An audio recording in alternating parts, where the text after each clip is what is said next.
Hello and welcome to Pensions in 10 with me, David Brooks, and my colleague Chris Rice. This week we take a look back at the buyout market and what's been going on. We look forward to the dashboards and we look sideways perhaps at Section 37. Okay, Chris, we've got you back on, so welcome back to Pensions in 10. And can you give us an update on what's been happening in the world of the buyout market since you were last on a few weeks ago? Thanks, Dave. Yeah, good to speak to you all again. And I'll have to just make sure I don't spend the whole 10 minutes talking about buyouts, because that's what I talk about for most of the time. So since we last spoke, most of the insurers have all now released, all of the insurers have released their financial results for 2024. So we like to go around and tot up total number of deals and what they've all been doing and who's been doing the most. And headlines, probably not a surprise, more deals than 2023 and just under 300 in total for about £47 billion worth of premium. Just win for number of deals. Not surprised, they do an awful lot of small deals. And then in terms of premium, Rothesay, they're at the top. So lots of good news there.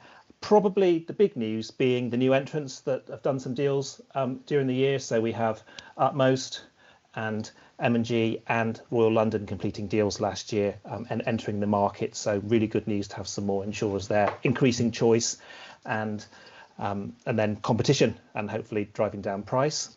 Yeah. And then obviously since also I last spoke to you, we have Bluemont Annuity entering the market, formally receiving their approval, and they are part of Brookfield over in the States, and their part of their USP is that ownership structure and their access to some of the private credit assets that Brookfield own, and hopefully that would filter down into pricing.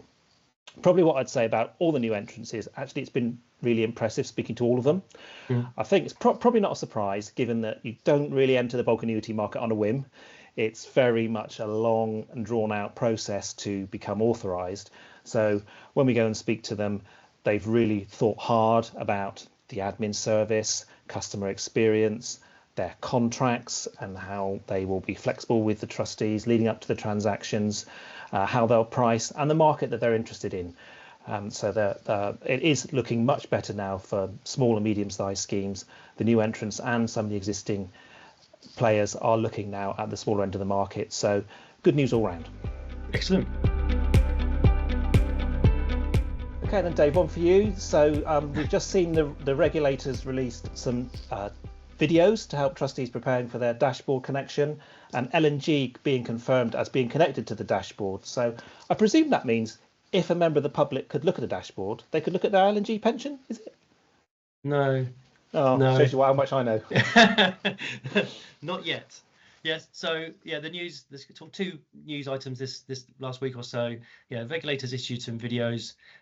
General public, normal people, sort of talking about their experience of pensions, how many pensions they've got, what they might be thinking about for their retirements, how confident they feel, and obviously the sort of the subject that's surrounding that is that dashboards would help those things. It will help people understand how many pension funds they've got from previous employments or previous decisions they've made to engage with the pension. Also, how much they might get at the end. So obviously a big part of the dashboard is providing some kind of estimate to what their retirement income might look like, be that from the state, because that's included, but also revalued defined benefit schemes and projections of DC funds and what income that would provide. So there's obviously going to be a demand for this, and I think this sort of ramping up of the communications, and so these videos are quite helpful, I think, especially for trustees and some of us, I'm not going to include me in this, but some colleagues and people in the industry may have been a bit, not necessarily unaware, but I mean, you've been a supporter, I'm sure, but people who have thought this is never going to happen, or it won't work, it's going to be a white elephant or something, some kind of issue. The closer it gets, that I do feel the dashboard is going to be a success, and it's going to change the way that individuals engage with pensions, and then by definition people like me and Chris, and administrators, and how they actually interact with their pension is going to be revolutionized. We're going to have a lot of people who are going to have potentially their pension figures at their fingertips whenever they want them, and that's going to hopefully create a better relationship with their pension, better visibility of what their life will look like in the future. So I think I think for trustees, be aware of those videos, share them with your members perhaps, because the end of the day as well, if there isn't the sort of the marketing behind dashboards that gets people using it, then it will become a failure. If people don't actually use it, then that's going to be a big red cross in the assessment box come the end of the year it launches or something. So there might be some push from government and regulator to say to trustees, please encourage your members to use it, because, well, you know where they are, you know where their pension is, they might not know where you are, and they might not know where other pensions are. So it's that kind of, let's all work together to make this a success. And the success is borne out by, again, as you said, Chris, at the start. So L&G have announced, as of the day of recording, which is on the 17th of April, this won't go out till after Easter, but the 17th of April, that L&G have connected successfully, the first provider to do so. We know there's other providers doing the beta testing, so we'll expect more announcements over the coming weeks before the official first connection, which was at the end of April. So dashboard is up and running. It's going to come.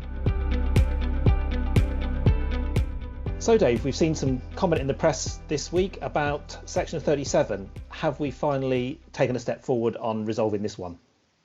No, again, no. That's a last story. No. So no, unfortunately, there is very little movement.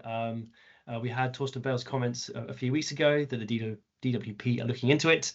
And we know that it's something that schemes have been wrestling with their legal advisors and other advisors such as auditors and the like over the last year or so, trying to plot a path through it that's most appropriate for their scheme, for their circumstances, and for their long-term strategy, wherever that may be. So yeah, we continue. We've got the Verity case as well that was heard last month, or maybe even the month before. So we're waiting for the judgment on that to either open or close another can of worms and all of this. I suppose, I don't know whether you've got any experiences from hands-on from schemes actually considering this on the ground. Yeah, I think so. I think probably most of the trustees that I've been speaking to have become comfortable with their position. I think over the last few months, where the company auditors has been really pushing for an answer, where trustees had adopted a wait and see approach, trustees have been quite strong in pushing back and say we don't want to spend the money when it could all resolve itself, and you don't tell us where we take our advice, and actually company auditors have accepted that and haven't done something silly like qualify the accounts. So I think that those that are waiting and seeing are more comfortable than they possibly were waiting and seeing after going through that process. Those going through the buyout that are being pushed towards making the decision, it is pretty uncomfortable going through all of that and understanding the risks and deciding whether or not to transact.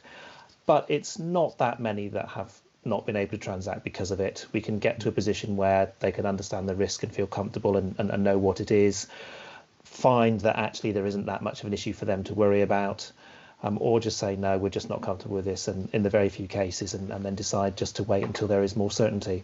So my positivity that we might have made a step forward means they'll have to wait a bit longer, it seems. Okay, that's it for this week. Thank you, Chris, for joining me to talk through those issues. Don't forget, if you go to our website, you can click on a link to subscribe to these episodes and get them in your inbox every week. We do upload them to every Tuesday morning to LinkedIn, but just in case you're worried about missing them, you can do that there. These are great ways for trustees to keep up to date with the spinning world of pensions.